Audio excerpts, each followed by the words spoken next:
मैंने face को कुछ नहीं होने दिया, आपके जैसा है. So while they were beating him, he was saving that side of the face because he thinks that side looks like Aryan Khanna. This kind of one-sided love where the person you admire or look up to does not know your existence actually made me realize that I am normally quite nice to people who admire me. I take time out to meet them. I like to talk with them, give them hugs. But it made me realize that I need to do it about 100 times more perhaps. And I would appeal to every actor, every celebrity, every sportsman that, whenever you get an opportunity to meet people who admire you, you should really, really go out of your way and meet them like you would meet your children, your lover, your friend. That's one thing. And I was always like that. But this one has made me a stronger believer of that when I get into a public place, whether I'm performing or having a press conference or meeting someone, I should take that extra time out. My sister saw the film and she said, why wouldn't you take out time for a guy who loves you so much? You can't be so busy. So I'm like, yeah, I should actually. And I'm really sorry. I use this platform to say I'm really sorry to anyone that may have missed an opportunity because of my time constraint to see me when they love me so much. What was more challenging, Gaurav or Aryan? Aryan, actually, because it's a movie star, so that's someplace where I come from. I know that. I've been saying this to everyone. Everyone asks me, were you a fan of anyone? But at the age of 15 and to the age of 25 till I started acting in films was a difficult time for me personally. My parents both expired. And, being a fan or loving someone, I think is an emotional luxury. That you just dedicate your hours and days and times, perhaps in love, listening to love songs, and, being just in love. And sometimes reality doesn't give you time enough to love. And I think because of my 10 years, before I could become a fan of anyone, I would see Michael Jackson and say, I'm going to, no, I have to work. I have to survive. So before I could become a fan, I became a star. So I've never been a fan of anybody, not because I didn't want to or I'm saying it in an arrogant way, but I just not had the opportunity to do that. But having done this film, I was obviously closer to being a movie star. And it's a very different movie star. He's very practical because Adi and Manish thought it would be very unfair for me to play it like my own personal life. It's too close to the truth. And that's really being very private.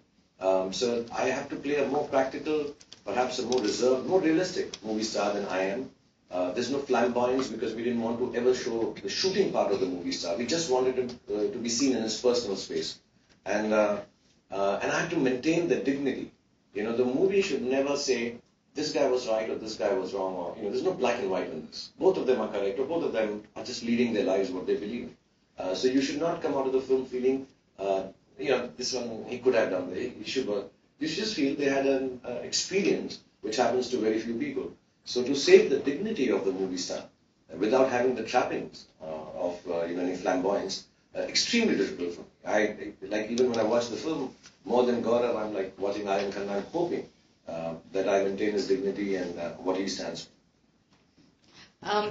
We'll ask Alana. Alana writes for one of the leading university student paper here, and everyone here loves you, so I'm not going to get into that. Thank you. So, yeah. Hi, nice to meet you. We were wondering, you're one of the biggest movie stars in the world with a huge fan base. We're wondering, what was the craziest encounter you've had with a fan? I've said this even today. I tweeted it that I mostly have girl fans, so the crazier they are, the nicer for me. Somebody asked me when your fans cross boundaries. Like, yeah, they should. All the girls should. It makes me feel nice. But I've never had really a crazy experience. But because I've been asked a few times now, so I try to think of some. I've had some nice ones. Where I have this little girl who fainted in London while I was doing a show. Must have been 10 or 11. And she was right in the third row, and they were trying to take her away from the audience side, but I thought it's better if I pick her up on stage and take her to the ambulance. She had dehydrated, so she became all right. And then at 2 in the morning, her parents came to see me at the hotel. And I met her. Then 10 years later, I go, she's 21, and with a boyfriend. And she came in, and then she gave me a little pendant, half a heart. Which I think half the heart is to be worn by the boy. And, I showed it to my daughter some years back. And Then I met her when she was 21 with a boyfriend or would-be husband. And now I've met her again and she's got a child, a girl. And she was telling me she's also going to be your fan. So there's this huge, I've seen her life in front of me. So that's fun. But in terms of just last night, I remember I was getting my spine surgery done in London and I was to fly down. And that time there were no mobiles. And we had a phone in the kitchen. And it kept ringing and somebody kept saying that, I need to talk to him about the surgery. And this was a lady from either Africa or I think Mauritius, I forget. And she called up and she said, you can't go on the surgery table. I said, why? I said, because I saw that, when they open your neck up, you bleed to death. And I've seen this in my dream, and my dreams are never wrong. This was really scary. And she kept on calling, and I think I'd left for London also. She kept calling home, and I'm getting calls. Are you sure you want to do this? This woman seems to be, a psychic or I don't know what. And I survived it. So I did call her back and tell her that, one of your dreams have gone wrong. It has. But she was really obsessive about me not having the surgery. But then I realized maybe she was just very, how sometimes when you love someone a lot, you're like more bothered and you imagine the worst. But these are the fun one I've mentioned. There was this gentleman who kind of stole into the house with some journalists. We were having some interviews. And stayed back in the night, took off his clothes, jumped into my pool, swam and then wore his clothes back. And when the security went to stop him, he said, look, I have nothing. I'm not going to trouble you. I had only dream was to bathe in the same water that Shah Rukh does. And he didn't want to meet me also. Like my guys told me, would you like to meet him? He said, no. I just want to same water. Thank you very much. Thank you, Ram. Yeah. And we have Mr. Neeraj Nanda from South Asian Times, which is another. Hello, Neeraj. How are you? Hello, Shah Rukh. A bit technical question. Tell me about your youngish new look, the junior SRK in the movie, and how did it come into being? I just made sure I didn't look like Joe at 50. Yeah, thanks a lot, pal. No, it's a big process. We have a gentleman called Greg Cannon who had done, I think, Benjamin Button and Mrs. Doubtfire, one of the most senior prosthetics experts. But they have failed twice trying to, I don't know how to use the word, but de-agify. To age or to make you look like a vampire and stuff, it's easier. He done some of the bits of Michael Jackson Thriller also. He's the last guy who comes as a monster. He's a fantastic guy, great artist. And they've never not de-agified anyone. With prosthetics, a lot of lines come on your faces, so it's easier to make you look older. Twice they did try into Hollywood films and failed. They shot a few days. So this was like a first for them. That would take about, we started with a 7-hour process where my forehead, all the lines have to be covered. So there was a thingy here, up fully on my face, the necklines. But when we looked at me on the screen with that, after shooting 7 days, we thought this was really nice. I don't know how do you say it in English, but I looked like a churel. Witch. A witch. I look like a witch. Demon. Yeah, it was very funny. My nose was like this. It was very, very witchy. And nobody was saying, we thought we had done the best we could. And then we kind of scrapped the film because we thought we'd not be able to do it. But we all got very sad. And then we went back to the drawing board and we said, okay, less might be more. And we started, losing the forehead and everything and the nose. And then he came up with this, just this amount of prosthetic around my cheeks. And he said, that's all we do. And we did. And just to let you know, that's the piece he's got left over from Benjamin Button of Mr. Brad Pitt. The jaws, yeah, it's very strange. The jaws are of Mr. Brad Pitt, the prosthetic. It takes about 4 to 5 hours to put it. The eyebrows have been straightened out, the eyes have been made bigger. And a part of the lips and all I manage while I'm I did a little workshop how to look and let the face fall down. Because when you're younger, apparently you're chubbier. So that was one part. Then the VFX had to, get all the lines out. It used to take about 5 hours to get ready, 1.5 hours to take it off. And then the body language, I lost some weight to look thinner for Gaurav. But we have shrunk him physically, and even height is 2 inches shorter than my regular height. But big process. And it can only last for about 8-10 hours because then it fills up with your own sweat and starts hanging and falling down. Thank you. Did did you have this? Yeah. So this is the online portal for Desi. Yes. Hi Shahrukh, this is Garima here. My question to you is that everyone is your fan, but whose fan are you? And what is the craziest thing you have done as a fan? Hi, everyone.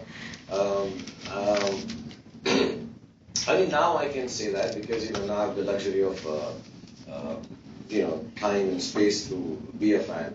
I think I'm obsessed about my youngest son, Abraham. Because I can just watch him without him interacting with me from far, from near, on FaceTime. I really like him, and I think the craziest thing I've done. No, I really like him. I think he's really sweet. Yeah. And it's fun. It's He's great. a very happy kid. I mean, my other kids are also beautiful, and they were very nice. But he's just, I think he's just got so many people loving him in the house. He's even more bright and cheerful. And I think the craziest thing I've done as a fan or as a father is I have, as disgusting as it sounds, pulled the snot out of their nose with my mouth. Sometimes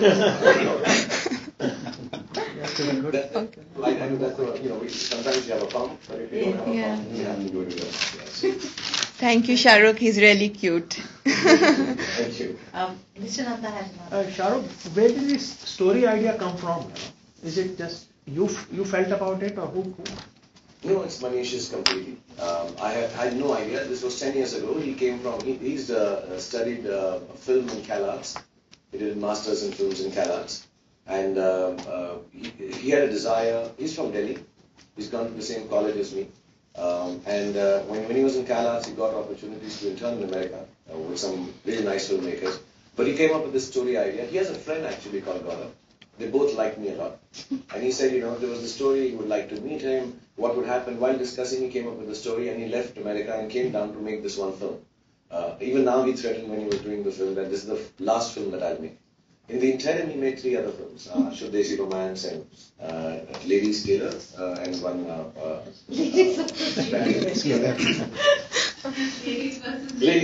Lucky Bear. Sorry. And he made... Ladies Tailor was a very famous film that's Sunil Kumar. And Shuddesi Romance and Dhol Baja, the Band Baja Barat. And he came up with this idea, he narrated it to me about 10 years back. And at that time I thought it was very interesting, but the whole film wasn't there. And then he joined up with Adi, worked on some films with him, Rab Ne Bana Di Jodi as a chief AD. And then again he told me the idea, I really liked it. But we always felt that we're not ready for it, technologically speaking. Because he should not look like him. That wasn't new. It should not have been a double road.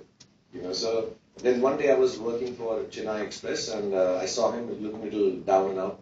And I said, what are you doing? He said, nothing, I'm really sad, I'm not coming up with the idea for my next film. So I said, let's just do time next year. So it was completely his story, this thought. And I think he's had Sharat and Habib Saab helping him with the dialogue. But it's completely his idea. I mean, it's quite unique actually, what he's thought of. And he's lived with it for the last 13 years. And as a lot of people have been writing, no, Yash Chopra had not narrated it to me. I think I was telling someone about Yash Chopra and Manish in the same breath and they're mistaken. So not Yash, he never narrated the film to me. Yeah, I read about it. Yeah. Yeah, and Manish, I think Yash would have been very proud to see this film. Because some way the inspiration or the thought of getting a hero to do a negative guy does stem from his classic Dirt. But the film is very different and really, really unique. We have I'm so sorry. Gurjot from Hanji Radio, which is that's Gurjot from Gurjot Hanji from Radio. Hanji Radio. Yeah. Hi, Shahrukh. It's a question about this character you playing in this movie. Where you rate it? I mean, you have done many different characters so far. I mean, where you think it's like toughest one for you so far, or like where you rate it? I know with all, I worked for 25 years, Gurjot. And to me, when an actor says after 25 years, it's tough. It's like, it can be difficult, it might require prep work, but I can't say it's tough. This is my job. So I can never turn around and say, God, this is the toughest role. This is what I do for a living. And if I can't do it in all rightness without finding it tough after 25 years, then I should leave this job. So I can't say it is the toughest or it's extremely physically tiring, I would say. Because I was very badly injured, my patella was broken. So the whole course of the film, I've had a bad patella injury. So yes, it became tiring, especially during the song and the action part. But it is really an out-of-body experience for me. I don't know how to rate it. Is it the best one that I guess people will see? Will they like it? Is it the nicest I've done, the toughest I don't know. But it is a very strange experience for me. To be me and not be me, and then be like me and be unlike me, and extremely weird, extremely weird. I can't describe it. But having said that, the amount of work gone in to make a film like this, I think has been tougher than even a Ravan, technically speaking, or it has required a lot more work than any other film that I've done as an actor or as a producer or just being a part of it. And I think really the amount of patience the unit has had with me, because I'm a little spoiled. I'm very sensitive. I like to be treated gently on sets. And then everyone has to wait 5 hours till I get this ready. And if I take it off and I have to play the other character, you have to wait 3 hours more. So at the end of a 12-hour day, you only work for an hour. And, they're all just waiting and hoping to get it right. And it's a very difficult film to make. But when you see it, it's quite seamless and nice. So it's like you have done so many films, as we said. But still you feel nervous when it comes to releasing a movie, You still feel that nervousness or something like that. I mean, okay, it's movie coming out. You himself, you know that you did it. I mean, you are a good judge of your movies, but you still feel that nervousness in you? I mean, it's movie releasing time. That's why I do interviews with my legs covered, because they're shaking. And this is saline. I need to be on saline. But, more than nervous, I feel a huge sense of responsibility. And I can't explain it. It's very personal. And I just hope I don't let people down, I am offering you 2.5 hours of taking you away from the reality of life and entertaining you, whether it's by an over-the-top film like Dilwale, or it's a fun film like say, Chennai, or it's a patriotic film like Chak De. I'm hoping that I can take you, put you in a dark room, and make you feel happy about life in some way, not just by giving you a hopeful story, whatever the storyline is. And there are a lot of people who expect that of me. But every time you ask me a question, one of the things you said is there's so many people who like you around the world. And that responsibility, it's like having a dinner at home and nobody likes your food. It's like you prep the whole day and you're hoping the cutlery is nice and everybody's happy and everybody sits down and you put too much salt in it.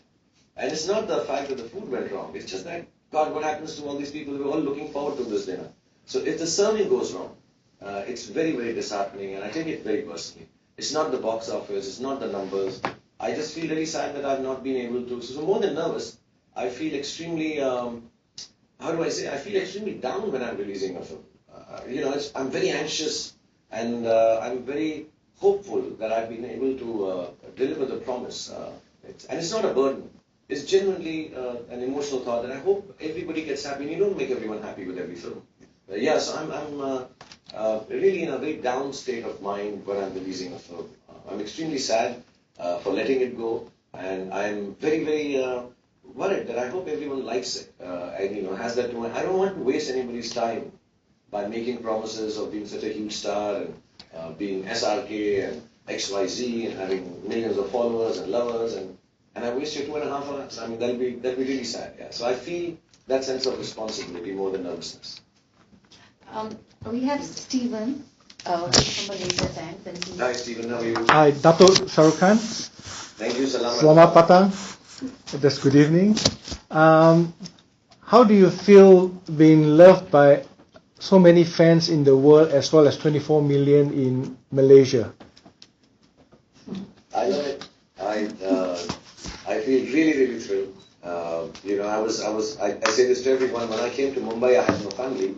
I now have a family of billions, and I am the most blessed human being on earth, because I realized, because of the love that I get, that I'm really not special by the actions that I do, but I think there is something that God, Bhagwan, somebody's just decided to give it to me for some strange reason. So I really feel, and I don't want to give myself more self-import than this, but I really feel like the chosen one. I don't know what I do to deserve this, and I don't know whether I can maintain it, but I'm just glad I got it. I think very few people get this chance, and I'm not being humble. I'm hardly humble. I'm not being modest. I'm being very honest when I say I don't know how so many people can love something so ordinary, and I'm really thankful. I say this with gratefulness, and I say this with that is just amazing. Wherever I go, and I have some people, and they hug me like their own. It's not just that I can dance well, or I look stunning, or I'm been a boy. They just love me like their own, like their own child, or their own lover, or their own brother. And it's amazing. I can feel it in the house.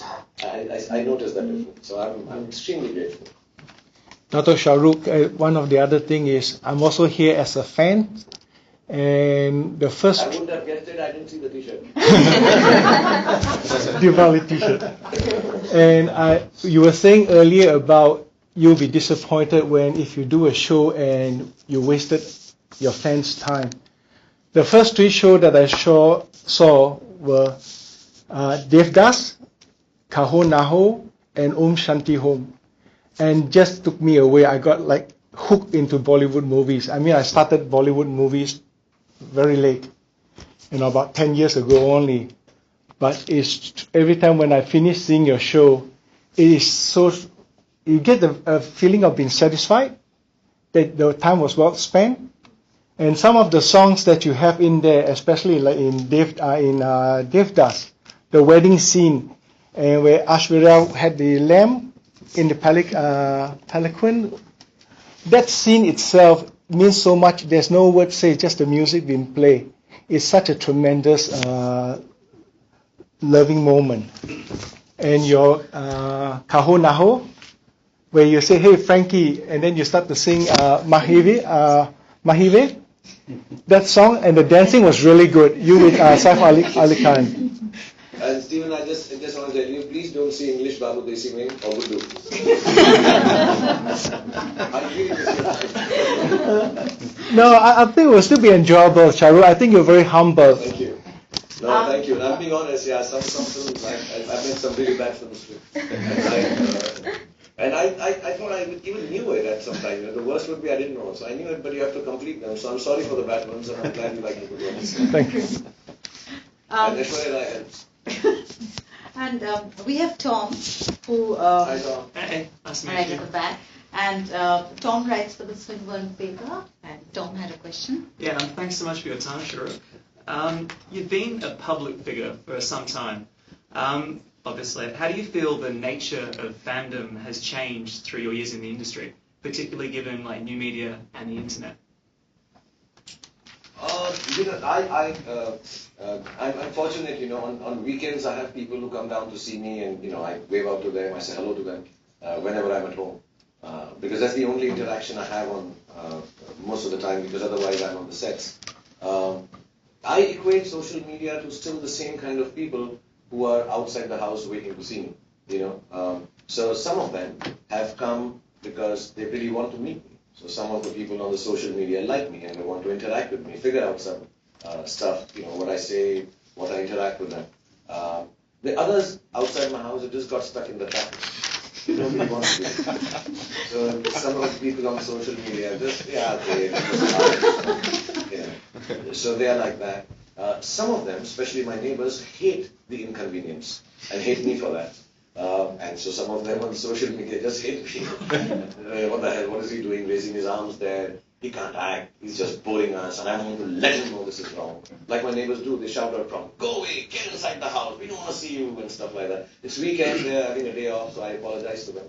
So it hasn't really changed, it's just the platform, and you just, I've been in public places where people tell me, I love you, and I've been in public places where some people will scream out and say, we hate you, you're so proud, you're ugly. So, it's all, it's exactly like that. I think when you are a public figure, somewhere as difficult as it is to palate, I think you have to accept the fact that there are going to be lots of opinions that disagree with you. And a lot of times people will express that. And I've noticed in life, on social media and otherwise, that sometimes we are a little more cynical than we should be. We just want to express an opinion which is cynical. I think that eases off with age and experience and maturity. But when we are young, we just want to speak it out and say it out, and and especially in capital alphabets, uppercase ones. So you deal with it, and I have a rule in my real outings. My security, bodyguards, management has been told anyone under the age of 25, whatever they say, he or she should not be in any which way reprimanded or pushed back or touched or just ignore them. Because till you are 25, you're allowed to do anything. You are supposed to be silly and stupid. And that's a little case in point for even Gaurav. He's just 25. So whatever he does is you're allowed to do it. You can't be held responsible for all your actions. Post that, yes, I get disturbed when people are not nice in their expression. You can say criticism also in a good way. But yeah, people are a little outspoken. People feel they can say what they feel like doing, feel like saying, just because of the mood they are in. And some people go out of the way to, I guess, make these little cells and bombard you with. But I think it actually just reflects upon what kind of upbringing they have or what kind of feelings they have. So you have to ignore it more often than not, and just say sorry to the guys who are stuck in the traffic and the neighbors, and just deal with the people who come to see you. Mr. Moti Visa wanted to ask a question. He's the publisher and editor of Beyond India newspaper. Saurabh, I just want to ask you that when you were not in the Bollywood, I think you're a fan of Amitabh Bachchan. Is that correct? Yes, I grew up on Mr. Amitabh Bachchan and Mr. Rishi Kapoor. How did you feel when you were acting with Amitabh Bachchan in a couple of movies I've seen? What was your feeling that time? The first time I met him, I was doing a shoot for a filmfare cover. And that's the first photograph and the interview with him. And he was, at that time, he had taken a sabbatical, I think he wasn't working. But this was his first cover or first outing, and I was supposed to be, and it's there if you check it on the net. I'm standing next to him with my hand on his shoulder and bending down. And when I was doing the shot, I would not touch him because I felt he'd break. I love him so much. I just used to keep my hand very lightly on his shoulder. And he would turn around and very sweetly say, Raghu, sorry. I said, no, I'm okay. I'm supposed to lean on him. And if you look closely, I've not leaned on him at all in that picture. Unless he breaks or gets hurt. And it was really outstanding. It's one of my fanboy moments I did right now on social media. And the first time when I acted with him was for Mohabbatein, when we did a scene with him. And, we know he's Mr. Bachchan, he's overpowering, he's a fantastic actor. But when you stand in front of him, you realize how small you are, not just physically, but in terms of the talent, the way he goes about his scene, and he didn't like me in Mohabbatein, so that made it worse. We're standing on this table, Mr. Raj Malhotra. So I was really scared, but he's very helpful and very sweet. And he would. Once I was just doing a scene with him, and he said, "Sir, aap kaise karenge?" When somebody so senior asks you that, then you start feeling confident that he thinks, I could also show him how to do it. And post that, we've had some really wonderful moments. And I think we bonded more because I used to live in one chalet, and he was in the opposite one, and we both realized that we are awake till 6 in the morning. We never said hi to each other, we never talked, but through the shadows and the curtains. So I think there was a bonding that both of us were like kind of insomniacs. And then we've done some really wonderful work, and he's been really kind. One more thing, just one more question. I think you are grown in Delhi. When you go back to Delhi for some reason, then those your classmates in the school or colleges, how do you meet them? How do you respond to them? If they want to meet you, you go to them or what? Yeah, I have a very simple life. Mr. Moti, right? Yes, Moti, that's yes, right. Moti. That's right. Moti, I have very few friends. I'm not a very friendly guy. I'm socially inadequate. No, I am socially inadequate. I don't know how to keep friendships, communication. Meeting will tell you that. I love it. I can't call, and I'm awkward. I'm socially awkward. And I think one of the reasons I'm very shy in personal life. So I have very few friends. I have 4 friends. And some of them are working in London, but we meet them. There's a show, he's in, I think, Singapore now. And Raman, Vikash, Vivek, and that's it. So they come over. My wife makes sure that they're in touch with me because they'll call her and come over. And I'm very easy with them. You know, we don't meet for years, and then when we meet, they are my closest friends. And but when I go to Delhi, I get extremely nostalgic about my parents. And many a times I've bored my children with drives along on roads explaining boring stuff like, which is very emotional to me, but I'm sure it's very boring to them. You know, I used to stand here waiting for a bus. And you know, then I used to walk across the road from here to that side. And they're like, you know, poor guys, at 3 in the morning, I'm taking them for drives. And now when they come with me in Delhi, they're like, Papa, before I tell them, you cross the road here, we know this, you know, we also have nostalgia before I tell you. But I do get nostalgia. They come home, I go to my friend's house, and you know, we just, or they come for cricket matches, or whenever they're in Mumbai. One of them from LA is here now, Benny. So he's in Goa, so we just drop in and we say hi. That's great. So we have young Zareen over here. And, hi, young Zareen. Yeah, and, this is old Shahrukh. And she is a reporter for her own university video website and also our Migrant TV website. So she had wanted to ask you something. Hi, Shahrukh. Hi, Zareen.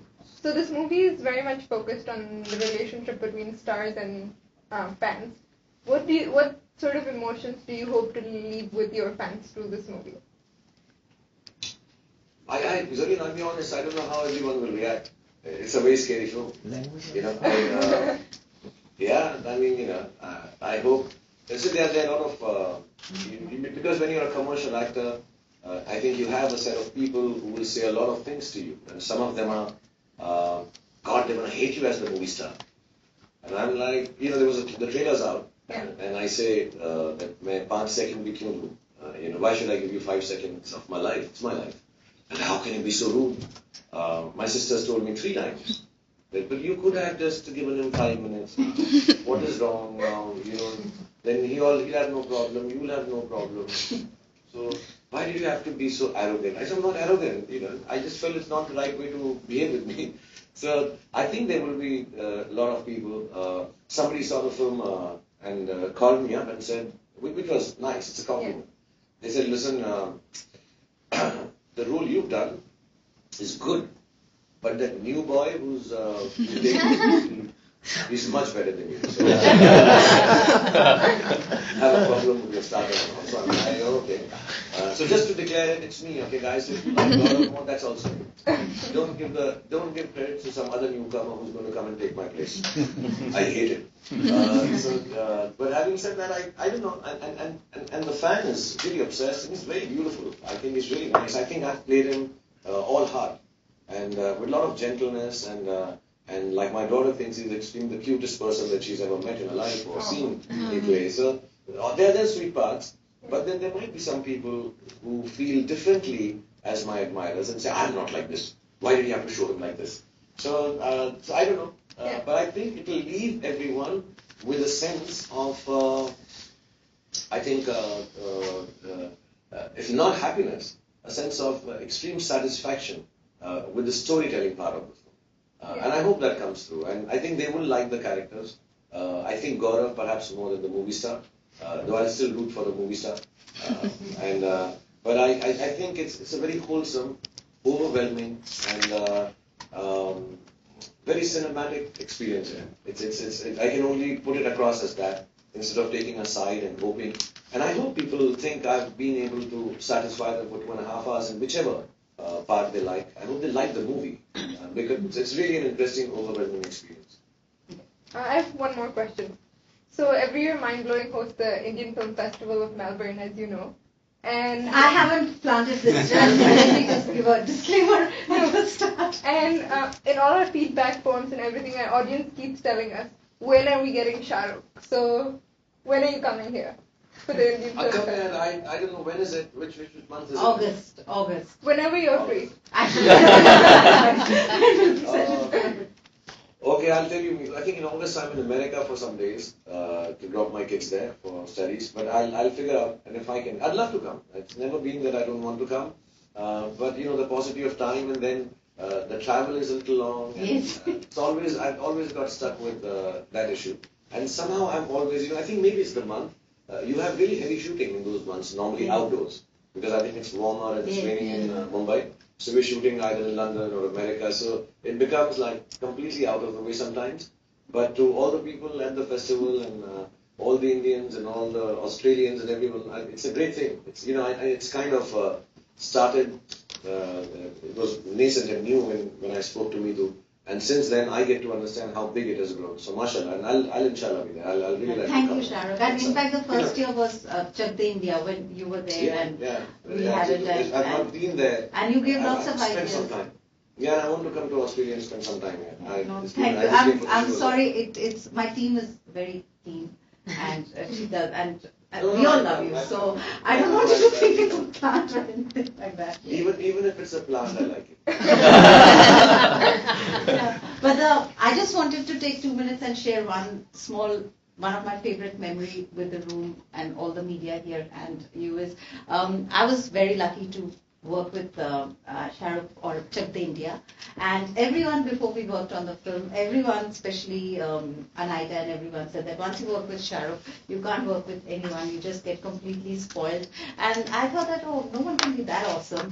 But sure enough, he was like, the 45 days just were the best shooting time ever. And the nicest thing there are so many lovely memories, and we had a lot of people who used to come to watch the shoot, and the Australian crew would be stunned. And one of them came and told me that this is like when you're working with the Beatles, all of them put together, the kind of euphoria and love that he generated. And the nicest thing is that despite everything and all the adulation and love, on the last day when you were leaving, Shahrukh just came back with lots and lots of presents. And he had gone and handpicked presents for each and every one of the crew. And not only that, they were so thoughtful. Like if somebody had told him that photography was his favorite, he wanted to be a photographer, he had got a book on photography. Somebody had told him that this writer was his favorite, he had got a book from that. And somebody who wanted to be an architect. So he had got such thoughtful presents for the whole crew of 50, 55 people, and written lovely personalized messages on each one of them. And even it's almost 8, 9 years, and when I meet those Australian crew, they still remember that as one of their most cherished moments. And to be adored by more than 1 billion people and still have that thoughtfulness is such a unique thing, and I think that's why we love you.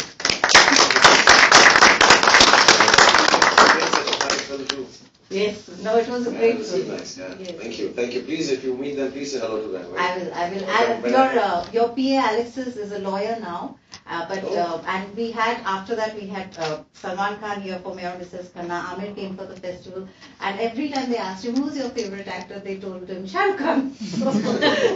So she still remembers you at. I'll come for sure and try and meet all of them. Yes, no, that dinner together. Yes, thank you so much. See you soon. Yeah. And is there anybody else who had any last questions? Can I? Oh, sorry. Do we have time, Priyanka? Yeah, I just have one question. Sorry. Yeah, Shahrukh, my question is about a song which I heard on YouTube.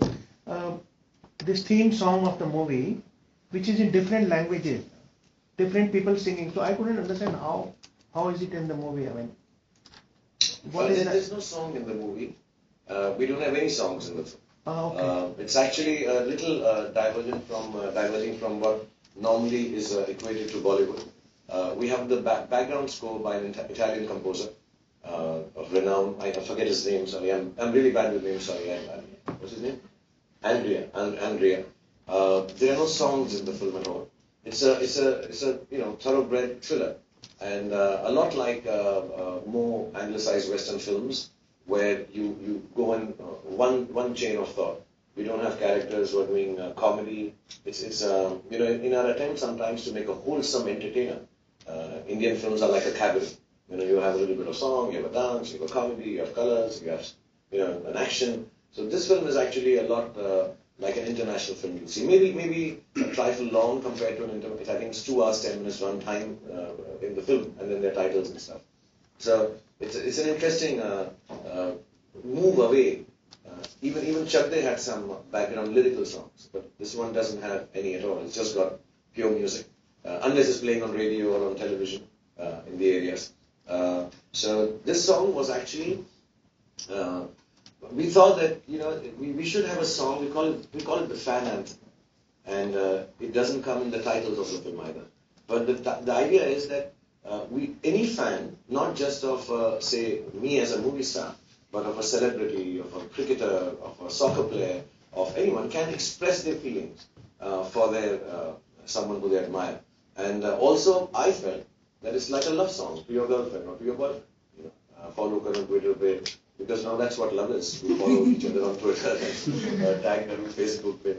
And we thought, because people should not be constrained because of the language, let's do it in as many as we could. Because of the time we had, we could do it in about 7. But I've been made to understand, and I keep getting people are recording their own in their own languages and sending.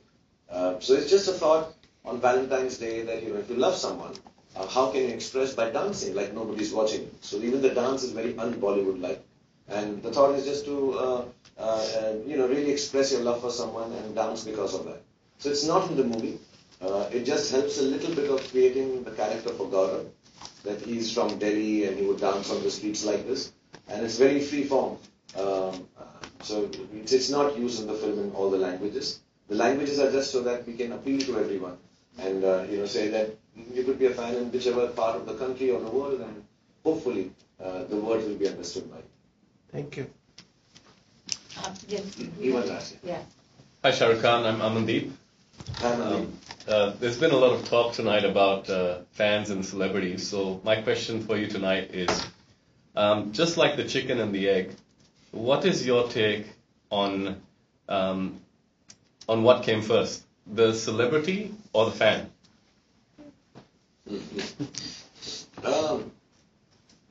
I think I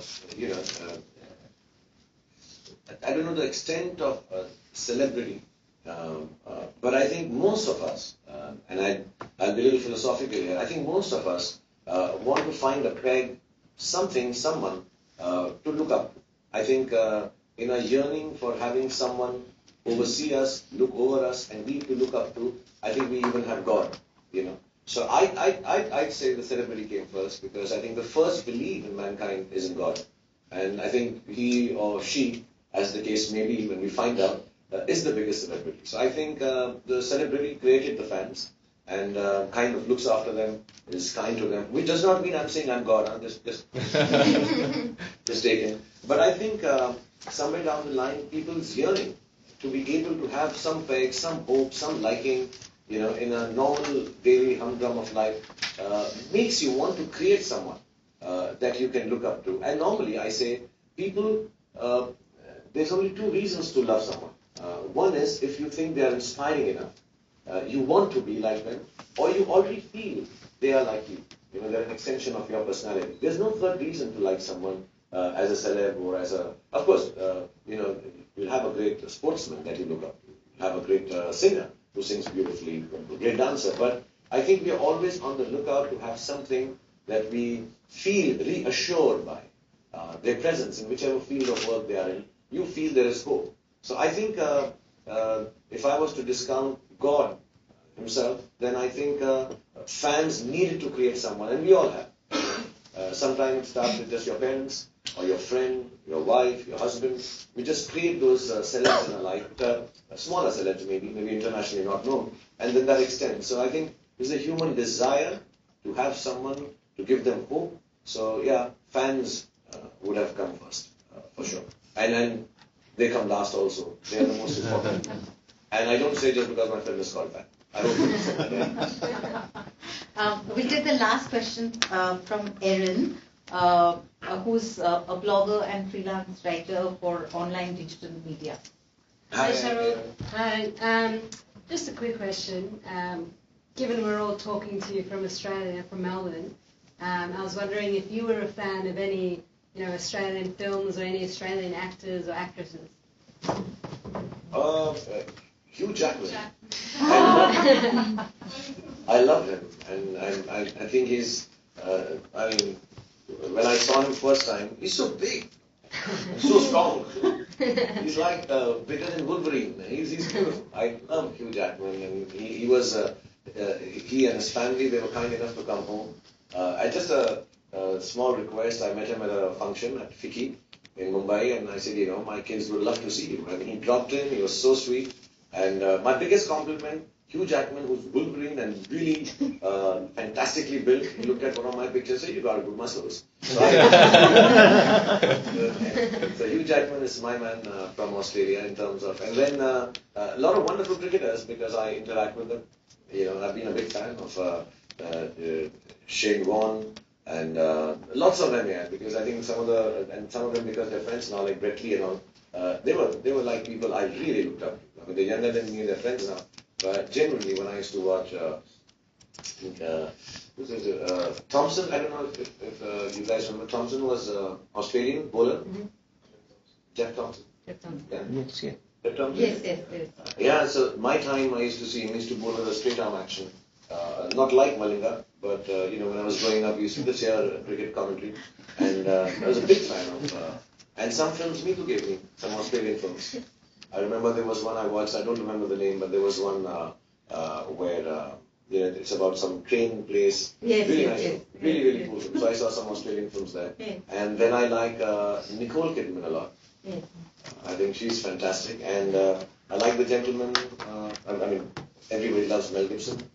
And Mad Max. I grew up on, and not only just this one, I grew up, I really thought I'll stick a seat in my car, you know, and when you open the door, I keep my dog sitting. I believe I really believe if I was in a desert and muddy enough and had lighter eyes, I had the car and the dog, I am Mel Gibson. So that Mad Max was awesome. I mean, like, when this one came out, you're talking about my Delhi friends, I think one of the few calls we all get is, Mad Max is out, man, Mad Max is out. So, big fan of the director, and there are a lot of things I can keep on talking about Australia, because when I spent time there, in Melbourne and in Sydney, they're really fantastic times I've had. And I genuinely say this, not because you guys are there and I want to sound nice to Australia, but there are a lot of loving memories, a lot of time spent in Australia, and I would love to keep coming back. It's beautiful. It's really a beautiful country, and thank you. But I'll remember other things. I know some singers and stuff also. Thank you very much. No, thank you. And Sharon, thank you so much. We're so excited about FAN. Really looking forward to FAN opening on 15th April. And I hope we can move to Australia soon. And lots of love from all of us here. And thank you for making the time. No, thank you everyone. God bless you, and once again. Thank you. But my excuse is I'm a superstar, so I can do it. I'm really sorry. Apologies. And thank you very much for taking this time out. And God bless you all. Thank you very much. Thank you. Bye-bye. Thank you. Thank you. Oh, that's it. We got so much time. Thank you everyone for coming, and it's so good of you to come on a Friday evening. And sorry for the wait, but I think we all had such a good time. Everyone got to ask, and everyone got ample time. We're happy, Mr. Nanda. Zarin, you're a rock star, man. Yeah, you are. Back when you asked. I was really taken aback. These are you.